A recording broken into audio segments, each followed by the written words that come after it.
Fancy saris, కంచిపట్టు సారీస్ కి ప్రత్యేకంగా పెట్టింది పేరు మన పూర్ణిమ ప్రింట్స్, KPHPN మాదాపూర్. నమస్కారం. కార్తీక పురాణం 22వ రోజు పారాయణలోకి వచ్చాం. రాహు అనేవాడిని జలంధరుడు శివుని దగ్గరికి పార్వతీదేవిని నాకు ఇచ్చేయి అని చెప్పడం కోసం ఒక దూతగా పంపించాడు. పరమేశ్వరుడు వాడిని అక్కడి నుంచి తోలేశాడు. ఆ తోలేయబడినటువంటి రాహు సావు తప్పి కన్నులోటపోయినంత పనయ్యి మొత్తానికి జలంధరుని చేరి జరిగిన విషయాలన్నీ చెప్పాడు. రాహు చెప్పిన విషయాలన్నీ వినగానే కోపోద్రిక్తుడైన జలంధరుడు పరమేశ్వరుని మీద రణభేరి వేయించాడు. కోట్లాది సేనలతో కైలాసం వైపుకి దండు కదిలాడు. ఆ సందర్భంగా జలంధరునికి అగ్రభాగాన ఉన్న శుక్రుడు రాహు చేత చూడబడ్డాడు.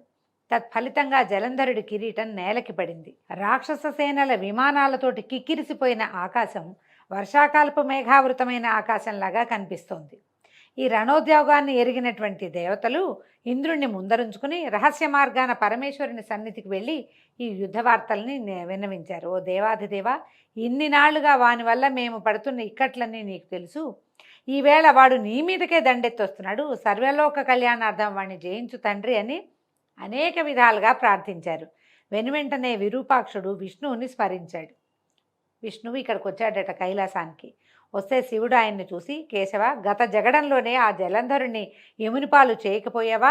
పైగా పైపెచ్చు వైకుంఠాన్ని కూడా వదిలి వాడింటనే కాపురం ఉండటం ఏమిటయ్యా అని ప్రశ్నించాడు. దానికి జవాబుగా విష్ణువు, పరమేశ్వర, ఆ జలంధరుడు నీ అంశ వల్ల పుట్టడం చేత, లక్ష్మికి సోదరుడవటం చేత యుద్ధంలో నా చేత వధింపబడలేదు. కాబట్టి నువ్వే వానిని జయించాలి. బ్రహ్మదేవుని వరం వల్ల వీడు రుద్రాంశ సంభూతుడు అయినప్పటికీ సాగర గర్భాన జన్మించినప్పుడు అతనికి పేరిడిన సమయంలోనే బ్రహ్మ శివుని చేత తప్ప ఇంకెవరి వల్ల వీడు వజ్రుడు కాదు అని ఒక మాట అన్నాడు. కాబట్టి అతనిని నువ్వే వధించమని చెప్పాడు. అందుమీదట శివుడు, ఓ దేవతలేరా, వీడు మహాపరాక్రమవంతుడు, ఈ శస్త్రాస్త్రాల వల్ల కానీ నాచే కానీ మరణించేవాడు కాదు.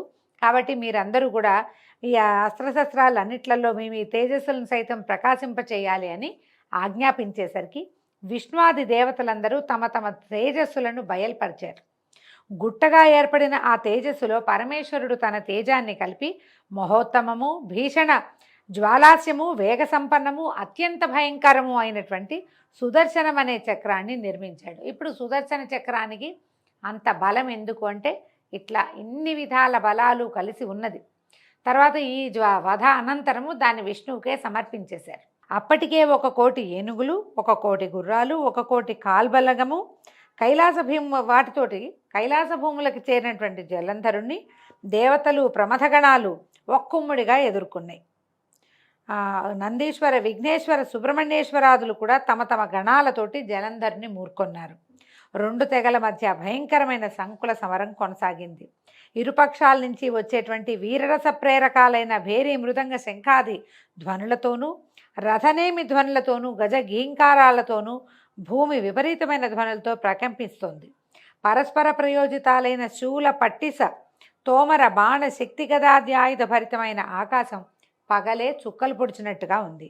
యుద్ధభూమిలో నేలకూలిన రథ గజాదుల కళేబరాలు రెక్కలు తెగిన పర్వతాల్లాగా గుట్టలుగా పడి ఉన్నాయి. ఈ మహారణంలో ప్రమథల బాణాలతోటి పడిపోయినటువంటి దైత్యుల్ని, దానవుల్ని, రాక్షసుల్ని, ఆ గణాలన్నింటినీ కూడా శుక్రుడు మృత సంజీవని విద్యతోటి పునర్జీవితుల్ని చేయటం మొదలుపెట్టాడు. ఆ సంగతి పరమేశ్వరుని చెవిన పడితే ఆ తక్షణమే ఆయన ముఖం నుంచి కృత్య అనే ఒక మహాశక్తి ఆవిర్భవించింది. ఇదే కృత్యం మనం దూర్వాసుడు సృష్టించాడని చెప్తామంటే, ఆ కృత్య వేరు, ఈ కృత్య వేరు. అయితే ఇదేం చేస్తట, భయంకరమైన శక్తి ఈ కృత్య. తాలు జంఘోదర వక్ర స్థనాలతోటి మహావృక్షాలని సైతం కూలగొడుతూ రణస్థలిని చేరింది. ఇదేంటంటే పెద్ద నోరు, పెద్ద పెద్ద స్థనాలు, చాలా పెద్ద పొట్ట, విపరీతమైన శరీరంతో రణస్థలికి వచ్చిందట. వచ్చి ఏం చేసింది, రావడమే పేరు మోసిన రాక్షసులందరినూ ఎత్తి అమాంతం మింగేసిందట ఆ శక్తి.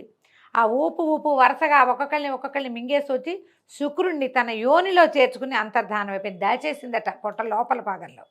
మరణించిన వాళ్లను మళ్ళీ బతికించేందుకు శుక్రుడే లేకపోవటంతో ప్రమథగణాల విజృంభణకు రాక్షససేన మొత్తం తుఫాను గాలికి చెదిరిపోయే మబ్బు తునకల్లాగా చెల్లాచెదరైపోయింది. అంతకుముందు చచ్చిపోతామన్న భయం లేదు వాటికి.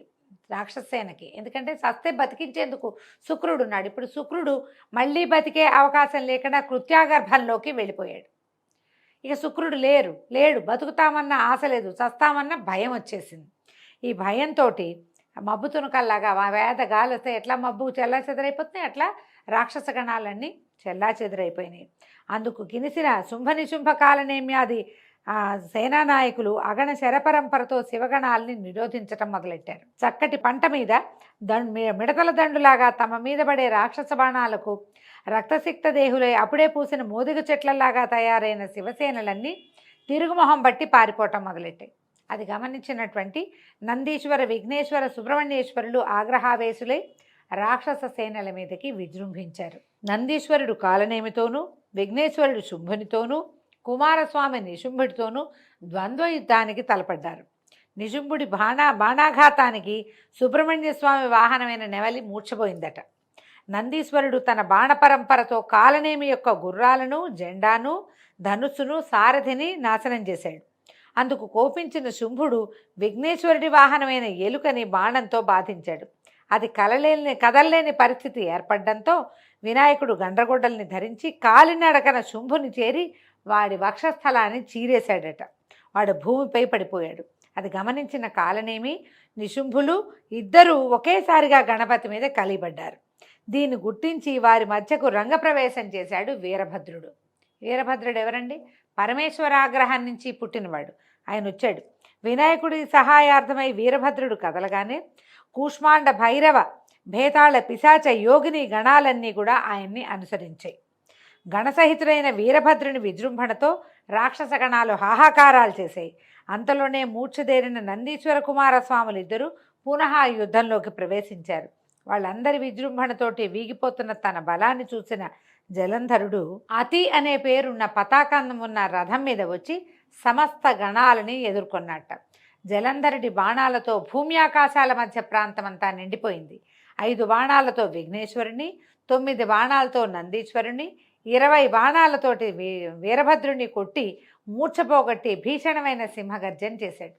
వాడి గర్జనతోటి ముందుగా స్పృహలోకి వచ్చిన వీరభద్రుడు 7 బాణాలతో జలంధరుడి గుర్రాన్ని, పతాకాన్ని, గొడుగుని నరికేశాడు. మరో 3 బాణాలు అతని గుండెల్లో గుచ్చుకునేలాగా నాటాడు. దీంతో మండిపడిన జలంధరుడు పరిఖ అనే ఆయుధంతో వీరభద్రుని ఎదుర్కొన్నాడు. అద్భుతమైన యుద్ధం చేశారట. గణాలన్నీ యుద్ధం మానేసి వీళ్ళిద్దరూ చేస్తున్న ద్వంద్వ యుద్ధాన్నే చూస్తున్నారట. ఎందుకంటే భీషణాకారుడు వీరభద్రుడు.